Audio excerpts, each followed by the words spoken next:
Happy Monday, everyone.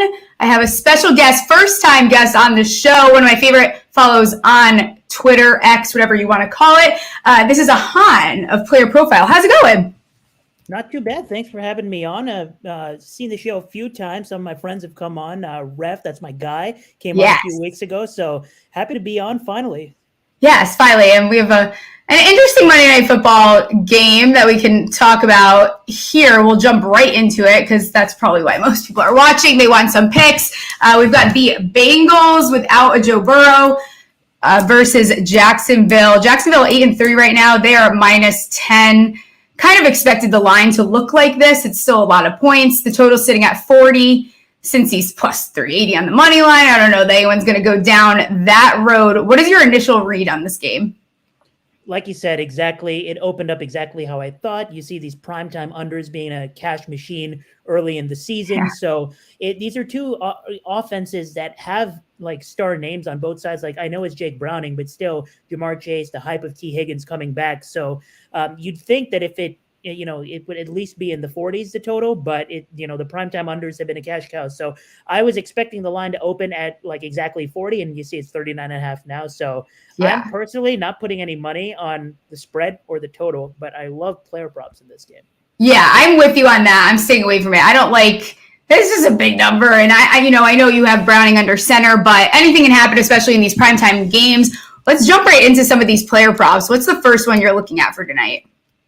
On the Bengals side, this is a system that I've gone to in primetime games is never take the stars, on their overs, etc. But it kind of fits in with the ugliness that is this game, which is Joe Mixon on his receiving yards, and I'm on the over on that. So I see the line is at 18.5 in some spots and 20.5 in some spots. I got it at 19.5. I'm not too afraid that the line moved down in some spots by 1 yard. This is just a classic. This is too much of a discount with T. Higgins coming back.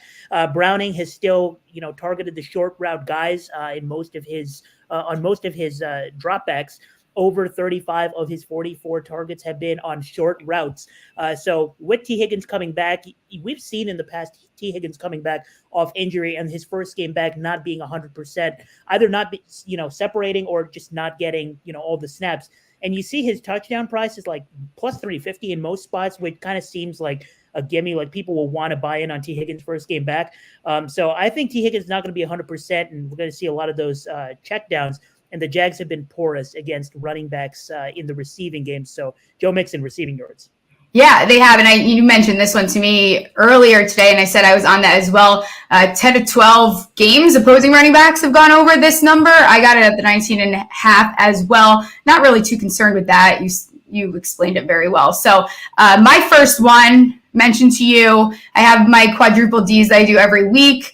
I have hit the first 3. The last final one remaining is my dumb fuck bet. I am leaving it in the hands of a guy that used to torment me when he was on the New York Giants. He has since looked like a totally different player. He has the most targets without a touchdown in the league with 82. We saw what Muth did to the Bengals, and Ingram was so close to getting it, and I've been betting it nonstop. This has to be the week. We've seen how poor the Bengals are against the tight end position. So I have him for over 4.5 receptions parlayed with an anytime touchdown. That came out to 420. I know that's shifted a little bit since I first gave it out on Friday. And I think I'm going to sprinkle a little bit on the first touchdown because that would just be a fantastic start to my week. That was sitting at 12-1. And I can imagine it might have moved a little bit. But yeah, so Evan Ingram over the 4.5 receptions and anytime touchdown. I love it. Evan Ingram is the kind of guy that people have been in and out on his entire career. And people have been in because, the athletic profile is obviously there. And even when he was on your Giants, he was displaying the athletic profile without actually hauling in a bunch of those easy catches. So the drops are not sticky, but the athletic profile is. And I'm glad he's thriving with this offense. And he's been getting the red zone volume. He just hasn't converted. And he kind of seems like I was buying in on Chris Godwin middle of the season because he wasn't getting the touchdowns. Now is the time probably to buy in on Evan Ingram. So I love it. Heck yeah. So hopefully that happens, or else he's going on the no bet list for good. What is your next prop you're looking at? Yeah, so if you look at the Bengals defense, and I've, speaking of being in and out on certain situations, the Bengals were a defense that I thought would be pretty good this season. Looks Yeah. like I was wrong for the most part, and they've ranked number 22 in dropback EPA per play allowed. They've not been a good pass defense, to say the least. But the way they're getting beat is not by allowing alphas to just go off. It's by allowing number 2, number 3 options to have huge games. So recently, Noah Brown had a 100-yard game. Odell Beckham in the year 2023 had 116 yards, and George Pickens had 58 yards, which for George Pickens these days, that's a great game for him. So I'm going after the guy that nobody wants to take because this prop is only hitting 1 out of 5 games this season, Zay Jones, over 27.5 receiving yards. He fits with the mold of what Noah Brown does or what Odell does for the Ravens offense. That's the kind of player he is. And you see his receptions line is set at 2.5. I like him to get some usage today, especially because we know what we're going to get out of the Jags, right? There's a group of guys they trust. They go to them. But he has big playability, and the Bengals have allowed a lot of big plays. So even if I get hooked on that, I don't want to deal with that. On 2 catches, he can get me 28 yards. So over 27.5 receiving yards. And you set me up very lovely for my next 2. Calvin Ridley, longest reception over 21.5. That's sitting at minus 105. He's gone well over this 3 of the last 4 games. Christian Kirk, longest reception over 21.5 as well. That's at minus 114. He's gone over this actually all but 2 games this season. And you mentioned a couple of those players, but Trevor's starting to take more shots downfield. The Bengals are giving up a crap load of long passes. They gave up passes longer than this number to Freiermuth, Deontay Johnson, Pickens, Odell Beckham, Zay Flowers, Aguilar, Andrews, Noah Brown, and Dalton Schultz in the last 3 weeks. They all had a reception that was at least over this number. So I think those 2 are a nice little smash there at their number. And I don't know how much you believe in the boost curses or whatnot, but I think FanDuel specifically is very good at setting traps. I just think they're very sharp with. I mean, we do research with the data and stuff, but they do research and they have a lot of info that some of us don't. I'll say that some of us don't. So I think they're very good with these traps. And one of their boosts today is Joe Mixon or ETN to be the leading scrimmage yard leader. Someone is going ballistic, and I think it's going to be Christian Kirk. Okay, I think so too. And I was going to look at some of his alt lines. He's an interesting one to consider doing some type of ladder with. I think it's going to be a Christian Kirk. Everyone's kind of leaning towards. I see a lot of Ridley all over X right now, and I'm going to lean towards Kirk on that one. Any other props for this game that you really like? 2 props, straight for me is usually a lot for a primetime game, but you could say I'm in advance compensating for this monstrosity of a Thursday night football we're about to see. I'm probably going to have almost nothing for that, but I do like this game with those 2 props. But I do have an anytime touchdown long shot, and it's weird, but it's a 10-point spread with a 39.5 point total. If you're not dabbling in weird, you're doing it wrong, especially in primetime. Oh, yeah. Yesterday, we saw Ben Sims' first touchdown, and I'm not going to lie, Ben Simmons. I'm like, what? Well, Ben Simmons was definitely not on my radar last night. Yeah. Ben Sims was also not anywhere on my radar last night. And today I'm going to a guy that, if you look at his prices, so on FanDuel, he's plus 800.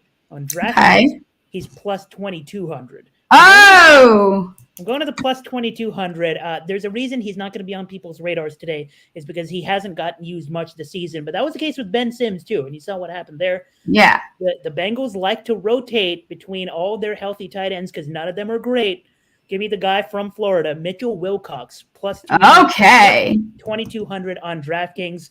The Jags have not been a perfect pass defense at all. Recently, they've given up a lot to wide receivers. But like I said with T. Higgins earlier, I don't think he's going to be 100%. Obviously, they're going to care a lot about Jamar Chase. That's who's going to get the defense. And he's, plus 150 or plus 200 to score a touchdown.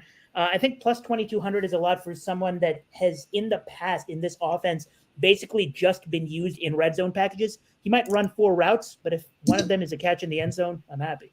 Oh, yeah, I like it. I'm going to tell you on that one. Other things that I was looking at before we start getting into this week 14 slate, which sounds so weird. I know I say it every week, but I feel like this season is really just flying by. Looking at Trevor Lawrence's rushing yards, it's sitting at 13.5, minus 117. I know everyone doesn't like to take these. I do. I also like him to get into the end zone. 3 rushing touchdowns the last 2 weeks. I also am a little tempted to look at Browning's over rushing yards. I have not pulled the trigger on that, but I am quite tempted. If I do end up taking it, I will post it on Pickett. And then I'll ask you, where are you at with Jacksonville's running backs tonight? ETN is banged up. We all know this. And Dearness Johnson props have showed up. And there's, like I said, the boost with ETN involved in it. Yeah. I want to see some Dearness Johnson action today because I think he's actually he's one of the better backup running backs in the league. And if you think about the Jags' depth on offense, they're actually pretty deep at running back with Tank Bigsby there as well. I think personally I'm going to stay away from betting on any of them because the line is just so short. But I feel like you're going to see, one of those like Millie Maker, like DFS lineups with Dearness Johnson in the captain spot that might just bang if he finds the end zone. Especially because, it's a short week and ETN has in the past had injury problems. I think the betting lines are fair, but I'm excited to see if Dearness Johnson gets used, especially late in the game. If it's a blowout, he might get all the carries. Yeah, I'm with you on that. I took his over 20.5 rushing yards. I think with ETN, this is going to be very boom or bust as far as this game goes. He's either going to end up having 100 rushing yards or we're not going to see much out of him. So instead of taking his rushing yards, I think it was sitting somewhere at like 63.5, somewhere around there. I probably would look to just take an alt line. Like I might throw one dart at like a 90 plus and 80 plus. I know you can get 80 plus at plus 146. I think that's the way I'm going to play it because you look at the Bengals and they are giving up the 4th most rushing yards a game this season, 139.6 per game. And they've been even worse actually the last 3 weeks. So I think I would look to play them that way, but I'm with you. I'm not going to go too crazy. Yeah. All right. Let's talk about, it's already week 14. Let's get into some of our early picks, things that we like. Is there a spread that you're eyeing out? Yeah, Thursday night. No, I'm not. Can you imagine? I'd be like, all right, let's wrap it up. This Houston Texans versus New York Jets spread. Again, I'm going to a game which some people would call ugly, but I am going to this game because, I don't finalize my against the spread bet just out of principle until Wednesday. Once I see a little bit of the line movement, give it a couple of days to kick in, unless it's, egregious in the beginning. And I think I can catch like a couple points. But something that is intriguing me here is the Texans versus the Jets, and the Jets are obviously at home. And if you look at week 13 against the Falcons and Desmond Ridder, they're actually getting some respect, only 2-point underdogs at home, even though, the Falcons just, even with Desmond Ridder at quarterback, still better offensively than the Jets, which is crazy to say out loud. But that's where we are with the Jets offense. CJ Stroud, if he wasn't a rookie, would be in the MVP conversation. This guy's been a top 7 quarterback this year. Wow. And I will go to my deathbed with saying that CJ Stroud was the 101 all along. Anyway, the Jets are not good, and they've been carried by their defense so far. I feel like this is a spot where the defense just at some point the Jets defense has to stop being this elite in the red zone, and if there's someone to do it, it's going to be CJ Stroud. So I think people are going to see that the Jets defense is, 6-point dogs at home, and they're going to be all over the Jets. I think you're going to see a lot of the public on the Jets, and a lot of people haven't truly bought in to the Houston Texans yet because they can't believe that a rookie head coach and a rookie quarterback are this good. Well, it's time to accept that they are. Will Anderson is a stud. Derek Stingley played one of the best games I've seen from a cornerback all season long yesterday. So I would probably lean the Texans here, and I'm waiting to see if maybe I can get a 5.5 number. I'm with you on that. And I'll jump ahead to that game is one of the totals that I like, and people are going to freak out because they're going to see how low the number is. I took it at under 37. It's down to 35. I'm still fine with taking the under there. Like you said, the Jets are not good. They're averaging 9.7 points over their last 6 games. Zach Wilson might start again. That doesn't do anything for me. So, I think that defense can at least prevent the Texans from being able to cover this number, but they probably will be the ones doing it, all the scoring themselves. So I think that under is quite a good look. As far as one of the spreads, the Chargers are horrible. I mean, they are just a team that I'm never going to put faith in. I'm finally starting to buy into it took me a while. I am starting to buy into the Denver Broncos. That Denver +3 at Los Angeles is fairly tempting. And then I like the Carolina +6.5. I know the Saints were behind 21-0 and they almost made a comeback, but they're just not a great football team either. Dennis Allen is 5-16-1 against the spread as a favorite. Saints this year 1-8-1 against the spread as favorites. 31st in pass block win rate, 32nd in pass rush. I think that Bryce Young could have himself a little bit of a day there with Jonathan Mingo. So that was another one I was looking at. Is there any totals that you eyed out? One of the games where both the spread and the total stand out to me is the Seahawks 49ers game. And if you think about what we thought of this division going into the season. And for me, I have a future on Seahawks over 8.5 wins. I liked what they did this offseason. I thought Devon Witherspoon was a great pick. And obviously, if anybody follows me on Twitter, they know I like me some DK Metcalf. And I think Geno Smith was one of the actually good quarterbacks and not just the Cinderella stories from last year. But you see where they stand right now. Geno, I thought was going to play banged up last week, and he gave the Cowboys a run for their money. That spread seems very big to me because the 49ers are coming off the statement of statement games yesterday against the Eagles. And I had the 49ers in that game. I've been saying all season the Eagles secondary is not good. Brock is going to dice them up. But this is a classic letdown spot as a 10.5-point favorite at home against a divisional rival seems very big to me. And at the same time, the route to which I think that happens is if this game stays, if the game is close, it's probably because the game stays under, because the Seahawks defense gets to Brock Purdy a little bit and makes him think. And I attacked the Texans Jags under when they faced off. I think it was a couple weeks ago. Is the Texans destroyed the Jags early in the season, and that they almost cleared the total by themselves. Second matchup, I went to the under. I'm going to do something similar in this matchup, and I lean the under in this one. I like it. And then the last total I'm looking at is Green Bay at the New York Giants on Monday Night Football. What a treat they have for us there. I'm taking the under 37.5. Green Bay's defense looks awesome right now.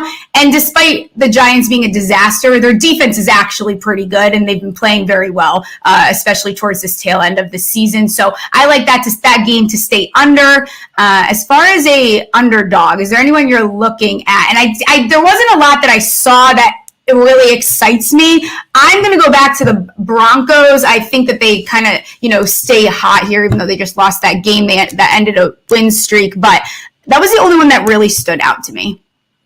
Yeah, I mean, if we're talking about dogs, I've targeted a lot of home underdogs this season, and in week 13 that didn't work out. But before that, because I was on the Commanders, and I do not want to talk about. I don't know. I brought it up, and I definitely don't want to talk about that. But it's been working for me most of the season, and one that I think I'll have to see how tonight goes first to have more of a strong opinion on this. But the Cleveland Browns at home with Joe Flacco likely at quarterback against Trevor Lawrence. I think we forget that the Cleveland Browns are very much in this playoff race. And we forget that they're arguably the best defense in the NFL. Trevor Lawrence, he has flashes where he looks like a top 5 quarterback, and flashes where he looks like his rookie self when he's under pressure. He's not been great this season. The Browns, they pressure the quarterback like crazy, and they're at home coming off a loss, a road loss. I want to check some systems. I want to check how the Jags do this week to put my money on anything in this game. The +3 is definitely something that's at the top of my radar, but the money line straight, especially if you look at the total being at 36.5, if it's a low total, that's where the Browns are going to win this game. So I like the Browns as a dog of the week, no pun intended. I like that too. Flacco looked pretty good. Like, he didn't look that bad. I was kind of impressed. The guy is like 100 years old in my head. I feel like he's been around. It's like I've lived 18 different lives that he's been in the league. So I'm with you on that one. I like it. Let's talk about one last game before I start wrapping up here. Philly at Dallas, going to be the biggest game next week. It's been talked about nonstop. Twitter is going to get crazy between these two teams' fans. Dallas is 3.5-point favorites at home. Total is 53. We all saw what just happened to Philly, losing 42-19 to the 49ers. Dallas they're on a winning streak since losing to Philadelphia 28-23 on week 9. And Dallas also a little bit of a mini bye here, 10 days of rest. Where are you at with this game? This is the most fair spread off the slate, and I don't think it's surprising that the game of the week is probably the most fair spread of the week. I think the Eagles' offense, even with what the Cowboys have done this season, and taking care of business when they need to. Obviously, it all started 40-0 against the Giants week 1, and I was like, we're going to see a lot of this. We're going to see a lot of this from the Cowboys because I think people still disrespect Dak Prescott. He's good at football, and I still think that the Eagles' offense is better. And I still think that even though both defenses are fraudulent in their own way, as in regression is coming, think the Cowboys defense is better. Mm-hmm. And I think the biggest matchup here to watch is A.J. Brown versus Stephon Gilmore. And if I say what I want to about A.J. Brown, I'll probably get canceled. But I'll say part of it anyway, which is A.J. Brown is a huge beneficiary of being in arguably the second best offensive system in the NFL. Jalen Hurts is a top 5 quarterback. A.J. Brown, when it comes to separating against elite cornerbacks in the game, is not who people think he is. And I'll say that out loud, and if people want to clip me, that's fine. And it's going to be a matter of whether A.J. Brown can separate and win 1v1 against guys like De'Aaron Bland, who's been up and down this year, and Stephon Gilmore. I think the Cowboys, facing them for the second time this season, I was expecting them to open up as 3-point favorites. The 3.5-point spread is, arguably the most enticing in football because it's at 3.5 for a reason. I think it's going to be a close game, but I think the Cowboys win, and I'm probably not touching this spread. And if anything, I'll probably just cave to the system, which is the primetime under. Yeah, I'm with you. I'm with you on that. I will probably just be playing props. We'll see. I can change my mind by the end of the week. Have you placed any futures recently?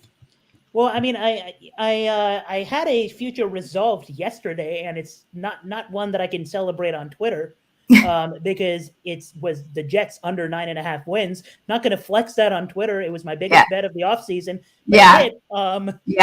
So that resolved. I mentioned I'm on the Seahawks, over 8.5 wins. And the only future that I placed since the season started is technically alive. And yesterday made me feel better about it. Is the Ravens versus the 49ers to be the exact Super Bowl matchup. Last year at the trade deadline, I think I tweeted that the Chiefs and the Eagles are going to be in the Super Bowl, and Patrick Mahomes is going to win that game by a possession. That's exactly what happened, but I had no money on that, so it doesn't matter that I said that. So this time I'm like, okay, I'm going to click the button. So that's the one I'm sitting on. I think Mark Andrews being out is going to hurt the Ravens, but I guess this is a good segue into just saying that don't sleep on the Ravens because they're still very good. And Lamar Jackson has kind of fallen out of the MVP conversation. I don't think he deserves to fall out of the MVP conversation because the man is great. And I can't believe they were such short favorites against the Chargers. Shout out to Zay Flowers because the Chargers against the spread bettors did not deserve that win. So shout out to Zay Flowers. The Ravens are still part of the cream of the crop of the AFC, even without Mark Andrews. So I'm looking forward to that. Yeah, absolutely. I'm with you on that. And there's still a lot of football left to be played before we get to playoffs. Any teams you think are going to surprise, before I let you get out here, any teams you think are going to surprise people and sneak their way into the playoffs? Because some of the picture is kind of ugly right now in some places. Now, to me, it wouldn't be that surprising if this team made the playoffs because one of my preseason futures that has been dead for a while was the Packers to win the division. And it's not because I had anything against the Lions. I think I read the Lions pretty well. I said Ben Johnson, outstanding, probably the best offensive coordinator in the NFL. Jared Goff, good enough to get you to the playoffs for sure. I love their offense, but their defense has been bad and exposed over the last few weeks, and that's what I expected from them. And it's not like I didn't expect the Lions to win a lot of games, but I expected Jordan Love to be good enough to get this team very, very competitive, because I'm a big believer in Christian Watson, big believer in Jaden Reed, big believer in Luke Musgrave, even though he keeps getting hurt. Even though I'm not a huge fan of Matt LaFleur, I believe in that defense. I think Jair Alexander is a superstar. So the Packers have been someone that I was very high on in the offseason because I thought Jordan Love would be good enough to compete. They started off well, and then Jordan Love became arguably a bottom 3 quarterback in football. And over the last couple of weeks, all of a sudden, they've been what I thought they would be at the beginning of the season. And Jordan Love made some throws yesterday that, people are putting him in the second half MVP conversation, inventing that phrase for him, which he deserves the love he's been getting. And he's made a lot of big time throws, but at the same time, he also got away with a few mistakes yesterday, and it just ties back into the Chiefs are fraudulent this year. But the Packers are going to sneak in. They're going to make the playoffs. They'll probably get their ass kicked in the first round of the playoffs once people lock in on what Jordan Love is good at and what he's not good at. But they get a cakewalk of a matchup this week. They took care of the Chiefs. So it's the Packers. It's the Packers' time. If they win out rest of the season, nobody should be surprised. And I love Dontavian Wicks. I was tweeting about it yesterday. He has won me quite a bit of money. I don't even want to talk about it because I don't want the Bucs to catch on because they are setting his lines egregiously low right now. But he is such a fun player to watch. I think people finally started to see that yesterday. I appreciate you coming on. Why don't you let everyone know where they can find you, find your work, and I'll get you out of here. I'm on Twitter at Ahaan Rugtna. I am perennially on Twitter, which means I will tweet about the NBA, tweet about NFL, tweet about MLB, even in the off season. I bet on all 3 of those sports. I do some projections for Player Profiler and the 33rd team soon. I guess I haven't announced that yet, but I will be soon. Really happy to be on. We met at the expo, but it's been due. So very due. I'm glad that we were finally able to make it happen. Good luck with your bets this week. I'll have to get you on for NBA at some point. See ya. Absolutely. See ya.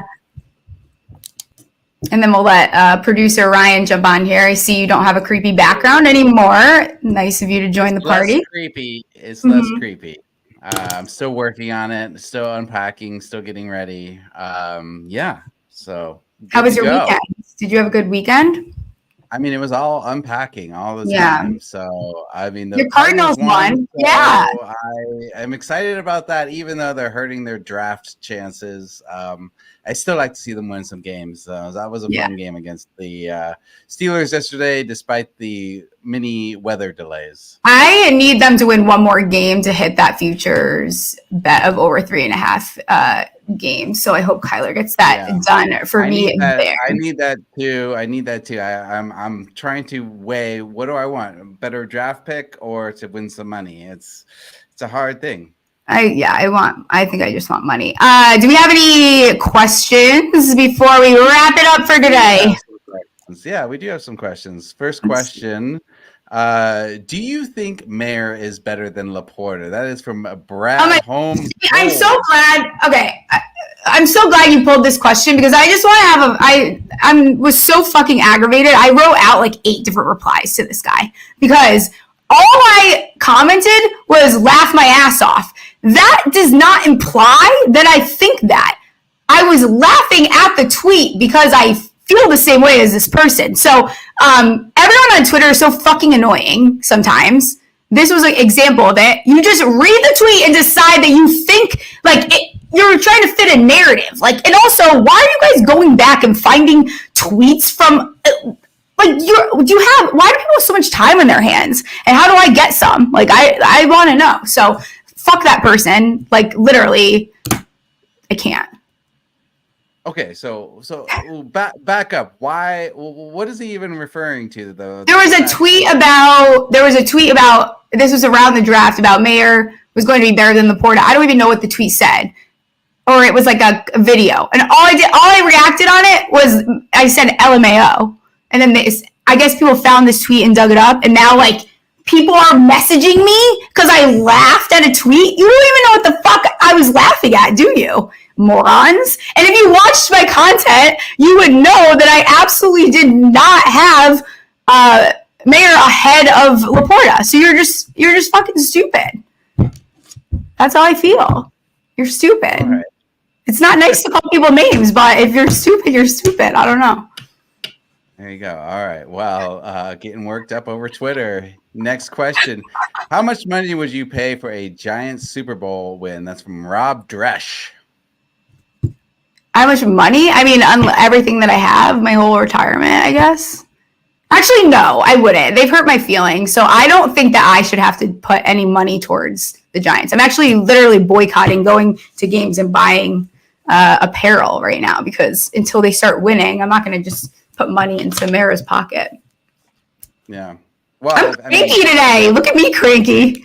It's Monday. It's all right. Yeah. Is that you on ESPN Radio from 605 Flatliner? It's very funny because I didn't know this was a thing, and I started picking up on it probably like a couple months ago. There is another girl in the industry, which works at ESPN. We don't even do we're not similar, but she goes by Smalls too, I guess. And I feel very unoriginal that is like my name now. But no, it's not me on ESPN Radio. Okay. Well, there you go. I was going to say, I didn't know. I didn't know if you were hiding something from me. You were on ESPN Radio and you weren't telling me. I'm not hiding anything. I'm not on ESPN Radio. I'll let you guys know if I go on. The only place you're going to find me is maybe like on Paul Allen's show on, what is it, KFAN. But otherwise, you're not going to hear me on the radio. All right. Well, a short show today. Should we get out of here? Yes, let's do it. If you guys want to see, I'm going to post the rest of my picks on Pick'It. I'll put that link in the description. I know I keep saying it, but I will put it on there. Hit the like button, subscribe. Also, review the podcast or rate the podcast on Spotify and Apple if you can. Other than that, let's make some monies. Good luck with your bets tonight. Watch him make it, break it, break it, break it down.